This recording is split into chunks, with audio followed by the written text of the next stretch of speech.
Kalau kita merasa kotor, kalau kita merasa banyak penyakit, kalau kita merasa diri ini hina, nah itu adalah sumber kebaikan, sumber segala sifat yang terpuji.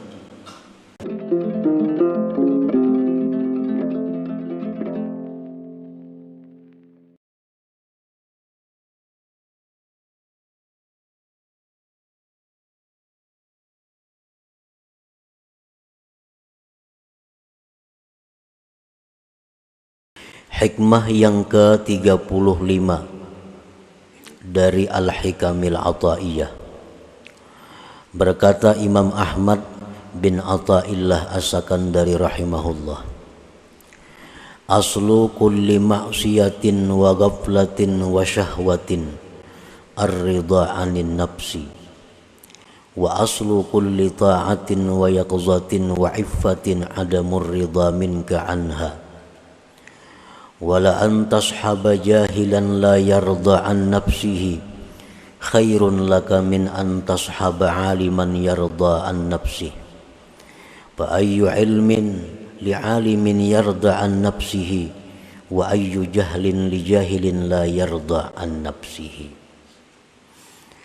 Yang artinya bermula asal sumber tiap-tiap maksiat, kelalaian dan keinginan-keinginan jahat, sumbernya adalah ridha daripada diri, senang daripada diri. Dan bermula asal sumber tiap-tiap taat dan bangun, jaga serta iffah, ketiadaan ridha engkau daripada diri. Dan sungguh bahwa kamu berteman orang yang jahil, yang tidak ridha daripada dirinya, lebih baik bagi engkau daripada berteman orang yang alim, yang ridha daripada dirinya. Maka apa jua ilmu bagi orang alim itu yang dia ridha daripada dirinya, dan apa jua kejahilan bagi orang yang jahil yang dia tidak ridha daripada dirinya. Nah, itulah hikmah yang ke-35 dari Al-Hikam Al-Ata'iyah ini. Para muhibbin rahimakumullah, maksudnya daripada hikmah yang ke-35 itu adalah istihsanun nafsi wa tazkiyatuha wa i'jabuha aslu kulli ma'siyah wa aslu jami'i sifatil mazmumat. Bermula menganggap baik diri, menganggap baik diri, menganggap bersih diri, dan takjub dengan diri, itu merupakan sumber segala maksiat dan sumber sekalian sifat-sifat yang tercela. Kita merasa diri kita ini sudah baik, kita merasa diri kita ini sudah bersih. Nah, apabila kita merasa demikian itu, maka perasaan itu adalah merupakan sumber kemaksiatan dan sumber segala sifat-sifat yang tercela.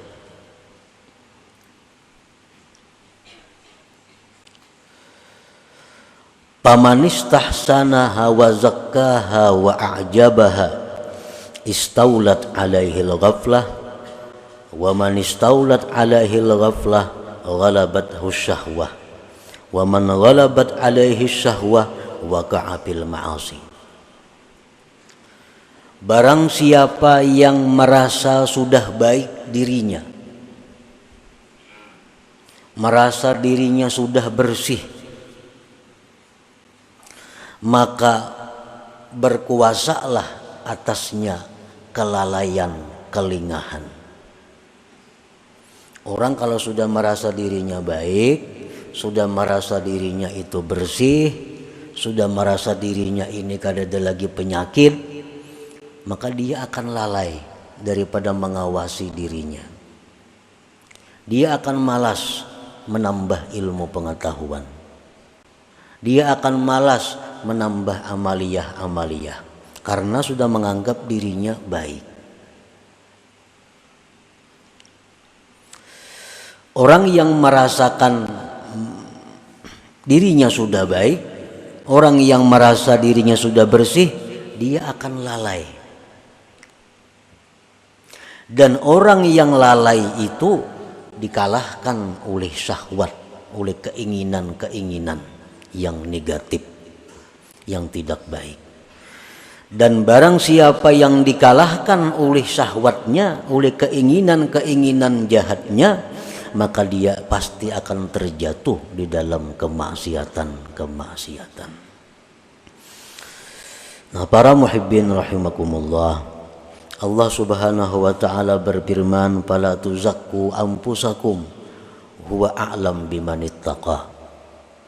Dengan tegas Allah berfirman, jangan kamu menganggap bersih diri kamu. Jangan merasa harat. Jangan merasa sudah pak alimnya, jangan merasa sudah pembanyaknya ibadah, jangan merasa tinggi ilmu. Allah yang tahu siapa-siapa orang yang takwa kepadanya itu. Nah, jadi memuji diri itu berarti adalah menganggap dirinya baik. Setiap orang yang memuji dirinya maka berarti dia menganggap dirinya baik.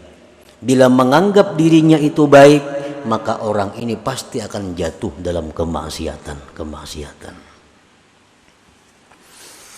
Rasulullah sallallahu alaihi wasallam bersabda, "Salasun muhlikat." Ujar Nabi, ada 3 yang membinasakan. Salah satunya beliau menjawab, wa i'jabul mar'i binafsihi. Takjubnya seseorang dengan dirinya sendiri. Wa adamur ridha bin nafsi wa su'uz zanni biha wa tuhmatu biha aslu kulli ta'atin wa aslu jami'i sifatil mahmudat. Ketiadaan ridha dengan diri. Dia merasa dirinya nih kada baik.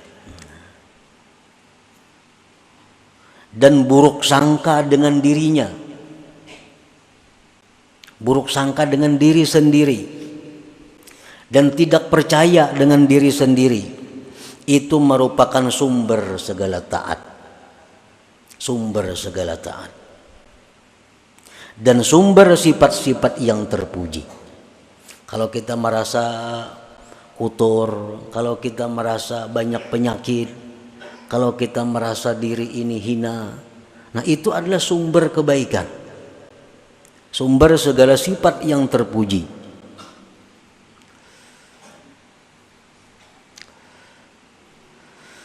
Paman istakbahaha wa asa'adh-dhanna biha wattahama biha intabaha wa tayaqqaza wa tatabba'a uyubaha wa raqabaha. Barang siapa yang merasa dirinya itu jahat dan dia berburuk sangka dengan dirinya dan dia tidak percaya dengan dirinya, maka dia akan bangun, dia akan jaga, dan dia akan mencari penyakit-penyakit dirinya dan akan mengawasi dirinya. Dan itu adalah sumber segala ketaatan. Nah, para muhibbin rahimakumullah, jadi artinya bahwa kita ini disuruh memandang diri ini kotor, disuruh memandang diri kita ini banyak punya penyakit-penyakit rohani, dan memang banyak punya penyakit. Memang kita banyak punya penyakit-penyakit yang mesti diobati, yang mesti diawasi.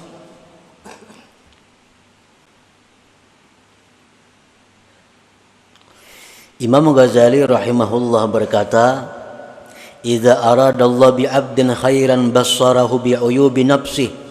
Apabila Allah menghendaki seorang hamba itu menjadi seseorang yang baik, Allah perlihatkan penyakit-penyakit dirinya.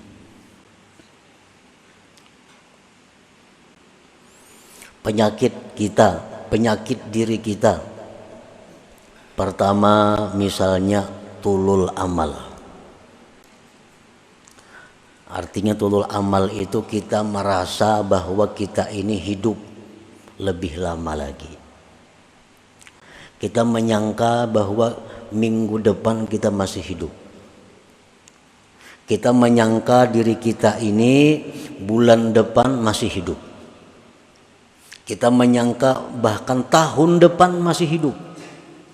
Nah, ini adalah penyakit. Bila kita merasa bahwa kita ini bulan depan, minggu depan masih hidup, berarti itu penyakit diri kita. Penyakit. Dan penyakit ini merupakan penyakit dalam yang berakibat macam-macam. Kalau kita merasa masih lawas lagi hidup, satu, kita menunda-nunda tobat. Nah, itu akibatnya. Kayak orang panas dalam, akibatnya timbul sariawan, timbul rakungan sakit, timbul macam-macam. Nah, sama ini, orang yang merasa bahwa bulan depan, tahun depan masih hidup, satu, menunda-nunda tobat, kayak nagin tobat, menunda-nunda amal salih, menunda berbuat kebaikan, menunda menuntut ilmu. Nah, ini penyakit. Jadi kalau ada dalam diri kita penyakit yang namanya tulul amal, itu wajib hukumnya kita mengobati supaya jangan ada lagi tulul amal itu. Nah, itu pertama penyakit kita, tulul amal.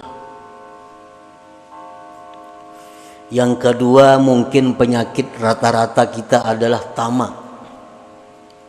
Tamak bid dunia wa qanaah bil akhirah. Tamak. Arti tamak itu adalah bahwa kita ini masih merasa kurang. Urusan-urusan harta duniawi merasa kurang. Apa yang sudah diberikan Allah selama ini kepada kita, kita merasa belum cukup. Dan selalu hendak menambah. Selalu hendak menambah. Nang bisa buah hendak dua, nang dua hendak tiga, tiga hendak empat. Nah, ini adalah uyubun nafsi, ini penyakit. Akibatnya apa orang yang ini? Orang yang punya penyakit tamak ini akibatnya banyak akibatnya. Satu, mau mengangkat embunuran. Batas tanah misalnya, di sini mau mengangkat. Nah, ini tamak. Kalau cukup lawan ada. Inya mengejar apa yang dicarinya walaupun dengan jalan yang haram untuk memenuhi targetnya. Nah, ini akibat penyakit yang ada pada diri kita, tamak. Otomatis orang tamak itu kikir karena takutan berkurang. Nah, kikir. Nah, dan itu ada pada diri kita. Jadi kalau kita menganggap bahwa diri kita ini baik, nah, menganggap diri kita ini sudah bersih, menganggap diri kita ini mulia, padahal ada penyakit-penyakit seperti itu di dalam diri kita. Penyakit yang ada dalam diri kita lagi ada ria, itu sudah ada ria. Beramal, beribadah itu bukan karena Allah. Ada juga orang beramal beribadah itu karena Allah, tapi minta dibalas di dunia. Riya juga. Orang baca surah Waqiah mudahan dapat rezeki berlimpah ruah. Orang membaca amalan ini supaya jadi orang dimuliakan oleh manusia. Orang membaca amalan wirid ini supaya dihormati oleh manusia. Walaupun dia itu karena Allah, tapi tujuannya manfaat amalan itu dalam dunia. Nah ini pun kalau ada dalam diri kita penyakit.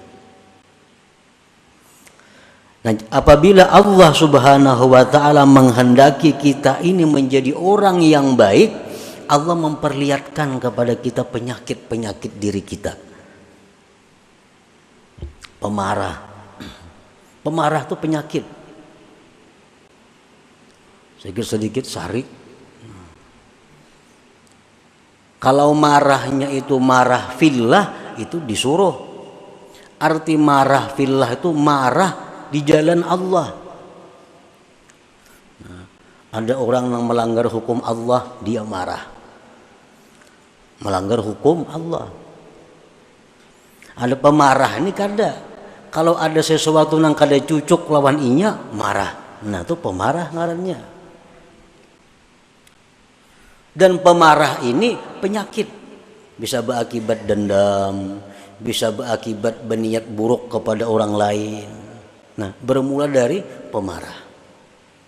Orang yang merasa dirinya pemarah itu wajib hukumnya fardu ain menghilangkan penyakit pemarah itu.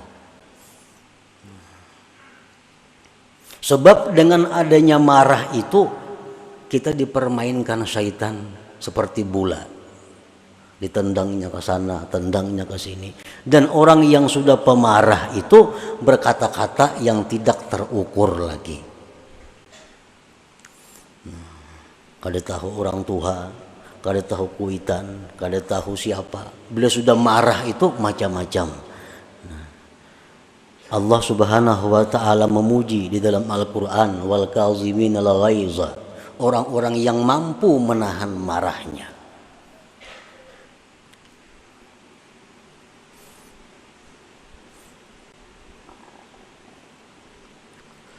Nah, para muhibbin rahimakumullah, ada sombong dalam diri kita. Nah, semua itu penyakit. Tetapi penyakit ini selama kita masih hidup, nah, belum kelihatan, belum terasa. Begitu kita mati, maka penyakit ini akan menjadi serigala, menjadi kala, menjadi ular yang menggigit kita. Nah, penyakit itu.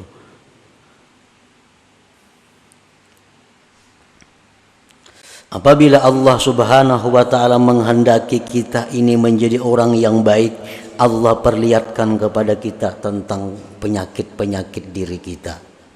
Nah, jadi wajib kita ini berubat. Nah, kamana berubat lawan orang yang mengerti masalah itu. Pas'alu ahla dzikri in kuntum la ta'lamun. Nang mana pemarah berubat pang. Nah, ulun ini pemarah pang apa ubatnya nah? Napa ubatnya? Ulun ini pendendam, napa yuk ubatnya supaya ampih pendendam itu? Ulun ini tulul amal, napa yuk ubatnya supaya ampih tulul amal itu macam apa caranya? Jarang orang ada yang berubat seperti itu. Kalau sakit pinggang, lancap dia mencari tukang urut kemana-mana. Nah, sakit awak cari obat itu ini. Padahal sakit-sakit jasmani ini begitu kita mati tamat penyakitnya. Begitu kita mati hilang sakit. Tapi kalau penyakit rohani tadi begitu kita mati, nah disitulah mulai timbul penyakit.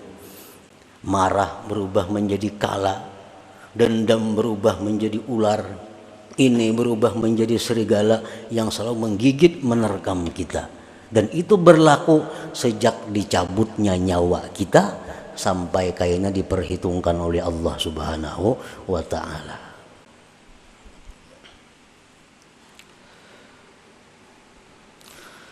Para muhibbin rahimakumullah.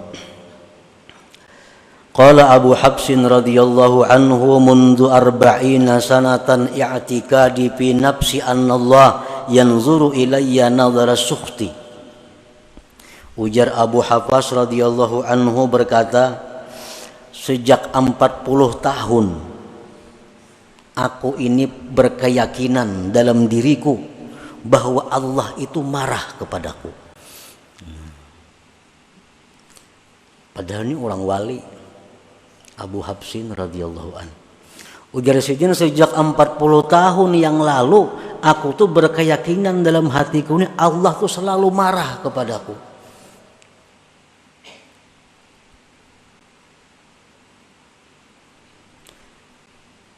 Nah, jadi artinya apa?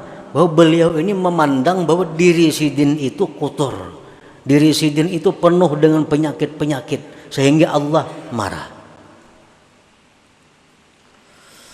Qala Junaid al-Baghdadi radhiyallahu anhu, la taskun ila nafsik wa indamat ta'atu halaka fi ta'ati rabbik. Ujar Imam Junaid al-Baghdadi, kamu jangan merasa tentram dengan diri engkau sekalipun selamanya diri engkau itu taat bagi engkau untuk taat kepada Allah. Padahal diri kita ini selama ini hakun tarus taat kepada Allah, hakun tarus nuntut ilmu, diri kita hakun tarus beramal, diri kita ini hakun tarus berbuat baik. Walaupun demikian, jangan kamu merasa tentram dengan diri itu, karena satu saat diri ini bisa berubah menjadi yang jahat. Berkata lagi sebagian ulama, wa man nadhara ilaiha bistihsani syai'in minha faqad ahlakaha. Barang siapa yang memandang kepada dirinya dengan menganggap baik sesuatu daripada dirinya, maka itu mencelakakannya. Nah, para muhibbin rahimakumullah.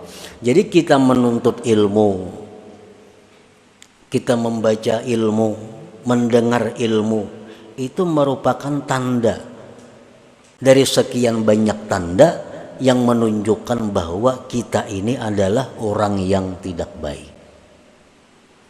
Kita orang yang tidak baik. Jakanya kita merasa diri kita baik, kita sudah menuntut ilmu lagi. Nah, kita menuntut ilmu ini tandanya bahwa Allah masih menghendaki kita ini orang baik. Kita menuntut ilmu itu adalah tanda bahwa Allah menghendaki kita menjadi orang yang baik. Nah, bila kita sudah malas menuntut ilmu, kita malas sudah mencari kesalahan diri, nah ini alamat bahwa Allah sudah meninggalkan kita. Allah sudah berpaling daripada kita, dan itu tanda kebinasaan kita. Nah, para muhibbin rahimakumullah. Fasuhbatu man lam yarda bi nafsihi walau kana jahila khairun laka wa anfa min suhbati man yarda bi nafsihi walau kana alima. Bersahabat bakawan lawan orang nang menganggap dirinya hina. Kita bersahabat lawan orang yang menganggap dirinya banyak penyakit.